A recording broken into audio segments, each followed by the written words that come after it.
বিরামপুরে জামায়াতের কর্মী সম্মেলন ও সুধী সমাবেশ অনুষ্ঠিত। দিনাজপুরে বিরামপুর থেকে পবন কুমার শীলের পাঠানো তথ্যচিত্রে স্বাধীন বাংলা নিউজ। বাংলাদেশ জামায়াতে ইসলামী বিরামপুর উপজেলার মুকুন্দপুর ইউনিয়ন শাখার উদ্যোগে 14 সেপ্টেম্বর শনিবার বিকাল 5টায় মুকুন্দপুর ফাজিল মাদ্রাসা হলরুমে এক বিশাল কর্মী সম্মেলন ও সুধী সমাবেশ অনুষ্ঠিত হয়।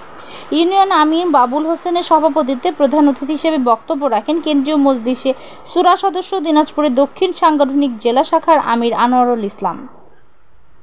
বিশেষ অতিথি হিসেবে বক্তব্য রাখেন কেন্দ্রীয় মজলিসের শূরা সদস্য জেলা নায়েবে আমির মুহাদ্দিস ডক্টর এনামুল হক। অন্যান্যের মধ্যে বক্তব্য রাখেন উপজেলা আমির অধ্যাপক মোকসেদ আলী, ইসলামী ছাত্র শিবিরের ও কেন্দ্রীয় কার্যকারী পরিষদের সদস্য দিনাজপুর শহর সভাপতি রেজওয়ানুল ইসলাম, উপজেলা জামায়াতের নায়েব আমির আবুল বাশার, উপজেলা সেক্রেটারি মাওলানা আবু হানিফ, উপজেলা কর্মপরিষদ সদস্য মঞ্জুরুল হক সরকার, শামসুদ্দিন ও ডাক্তার আশিক বিল্লাহ প্রমুখ।